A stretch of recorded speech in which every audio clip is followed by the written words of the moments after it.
Welcome to the ABCs of Preschool, the show that covers all things from parenting to childcare. And we're going to get real about how not just to survive, but thrive in the early years. I'm your host, Miss Amber. I'm a mom of 5 and early childhood expert with over 25 years in the industry. Whether you're a parent, an educator, or just curious about early childhood education, this podcast is for you. Each week, we're going to dive into what life looks like raising little ones with special guests, industry experts, and personal stories that will leave you inspired and empowered. Get ready to explore, imagine, and discover the beautifully messy that comes with these magical years. Buckle up, because thriving during the early years is a wild and rewarding ride. Hi, everyone. Thank you for joining the ABCs of Preschool podcast. I'm your host, Miss Amber. This is a really fun topic this week, one that I haven't really thought about, but been asked to speak about it in an interview tomorrow. And I thought, well, this is a good one. So I'm going to turn it into a podcast episode. So today's topic is what early childhood educators want parents to know. As your preschool teachers, your childcare providers want you parents to know about our jobs and about us and what would be super helpful for us as we join with you in your parenting journey and as our role as educator for part of the day with your little one. So I just want to say thank you so much for joining me today, and let's talk about it. Like the role of early childhood educators. I think there is a myth out there, and there's probably a lot of educators out there that don't do a whole lot. And so people look at us as babysitters. But I would say the majority of early childhood educators have education behind them. They've got training in early childhood education, and their role is bigger. They're not a babysitter. I think that is a myth. We need to throw that myth outside the window because the good, the amazing, the dedicated early childhood educators, preschool teachers, daycare providers actually do so much more than babysit. And so many educators spend hours of their time prepping and planning age appropriate, fun, creative projects and learning activities for your little ones. We, as early childhood educators, support learning, and there's so much learning that happens between 0 and 5 years. It truly is so much that happens.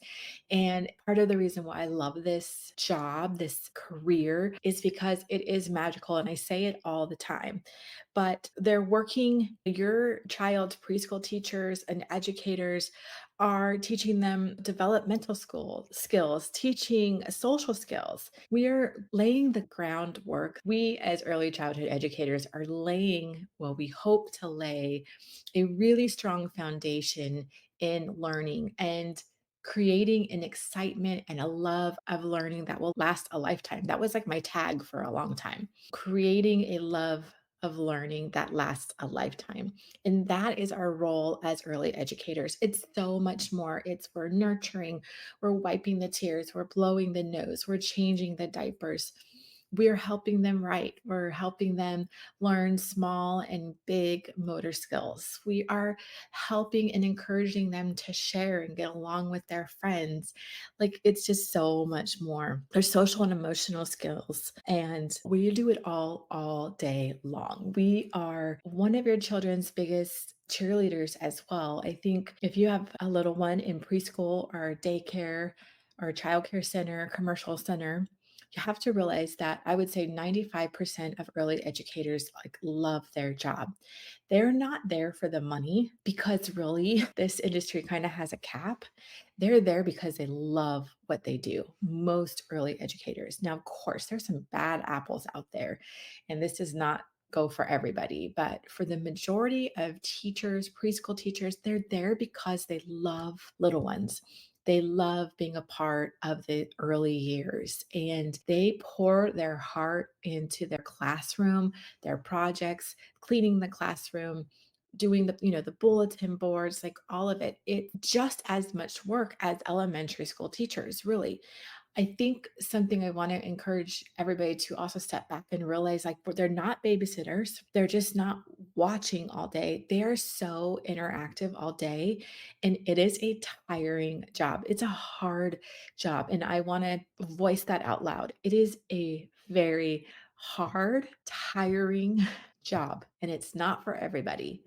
But why we do it is because we love it, and the reward is so much better than the exhaustion by the end of the day. Our teachers, early educators are also helping your kids be more independent and self regulate. And we talk about emotions and, like I said earlier, sharing and feelings, and there's so many things that we have to, even on the playground, helping them climb, helping them learn to swing. Like there's just so much that goes into a day in a life of preschool. We as educators help your little ones express their emotions, try to get them to talk more, use your words and not your hands and all that stuff. And as early childhood educators, we're on all day long. Like we're on all day long. And it's a different kind of on because when you're working with adults, you can just kind of be yourself. When you're working with little ones, early educators, we have to be animated. We have to be excited. We sing a lot. We have to be like this acting, like actress almost.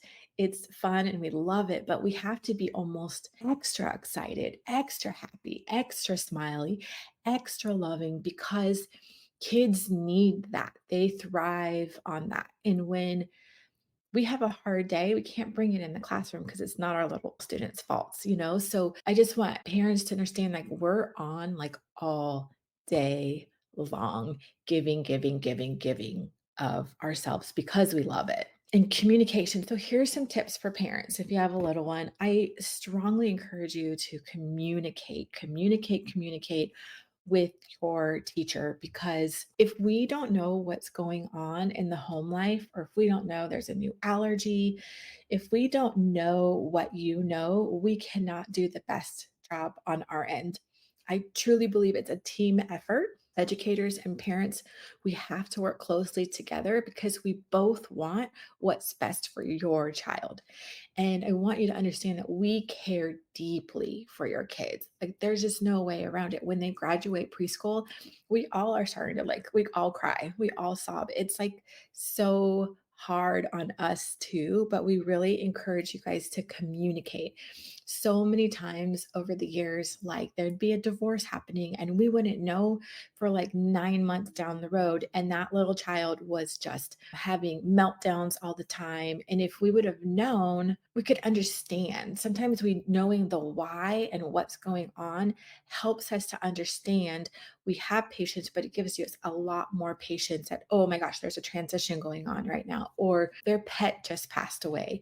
Like giving us that information can give us way more extra grace and we kind of know the why of your child's behavior. Something else I want you to know is they are learning academics. It's surprising how much academics they learn in preschool if you're at the right schools, but it may not look like elementary academics, right? It may look completely different. It may be counting beads, it may be sensory project, it may be an art project.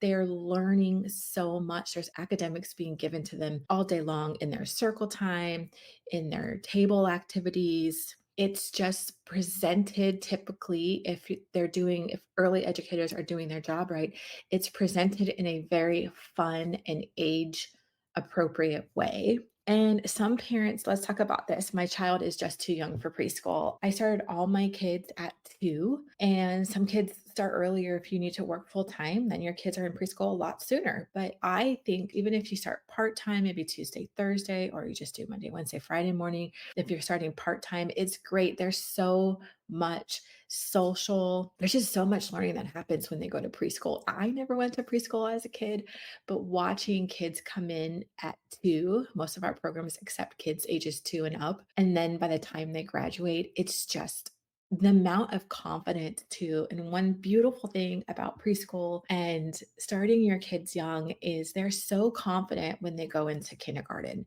They are already used to raising their hands. They are just confident. They know what's up for kindergarten. I just think they have such a bigger leap, a start, especially in their emotional and academics. It's just, they have like a little head start for kids that haven't gone. Another thing that this is probably very like, I don't even know if I should say it, but I'm going to say it. So, things that us educators wish that parents knew: if your child is sick, do not just give them medicine in the morning and send them to school, because guess what? We know when they're sick. We know when they're sick, and we know when they've been given Tylenol, because their fever will pop back up. They're just not normal, and then we're going to have to call you anyways. But that happens so many times, and I totally get it, because you have a job, you have to be somewhere, you have to work. I get it. But little ones, let me talk about this too, is when kids start preschool, their immune system is still really weak. And so when I ran tours for years, 2 decades, I would always say your little one is going to get the sickest during their preschool years from 0 to 5. I have 4 kids. I raised 4 kids. I was always at the doctor when they were little. And then they turned like 5 or 6, and then we hardly ever went to the doctor. It's really, really, really, really normal for your kids to get sick a lot when they're in childcare, when they're in a daycare, when they're in a preschool. I don't care if it's a small in-home or if it's a large center, their little immune systems are still growing and building up. So it's super normal. And like our school, we clean all the time. We're cleaning all the time. Even with the cleaning, even with sanitizing everything, washing hands, and all of it. Kids, especially in our younger class, twos class, they get sick way more. And then by the time they're in TK, they're not as sick. It just is so normal. And I think a lot of people freak out and they think maybe their preschool is not doing a great job. It's just a normal part of building up little kids' immune systems. And playing and gardening in the dirt and playing outside a lot is so great. We want kids to have a really strong immune system. So that is one thing. Another thing for parents to know: it is normal. Some kids cry at drop off, and they might cry at drop off for a long time. And that's really normal. Every child just is different. And most of the time, if they do cry after a month, it's probably for 15 seconds, I promise you, and then they're fine. And you probably hear that from teachers, your teachers, all the time. It's so true. I don't know. And then some kids cry when you pick them up. It's just different emotions in different kids, and all of it is really normal. And another tip from us educators to you parents is: the faster the drop off, the better. And I know that's a hard one from some parents. It's a really hard one for a lot of parents, especially if you're about to start your little one at preschool for the first time, their first day. You want to stay, you want to make sure they're okay. The longer the drop off, sometimes, and a lot of times, the harder their transition is. And the sneaking out, don't sneak out.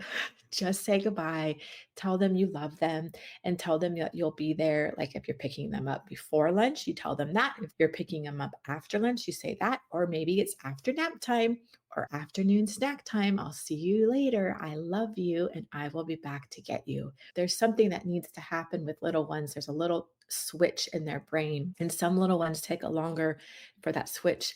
When they finally understand that you're coming back, their transition is way better, and then they don't cry as much. But I always say the faster the drop off, the better, because when you prolong it, it's confusing. They think you're staying. It just gets them up really emotional. Sometimes parents like to drop off and then go spy. I'm totally fine with that.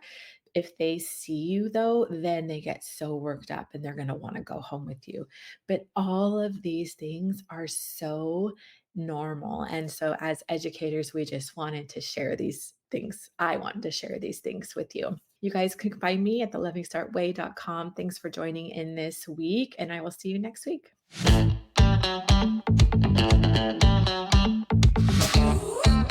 Thanks for listening. I appreciate you so much for taking the time out of your busy schedule to hear this podcast. Make sure to hit the subscribe button so you won't miss the next episode. For more information on how to work with me, Miss Sandberg, Visit me at thelovingstartway.com or follow me on Insta at The Loving Start Way.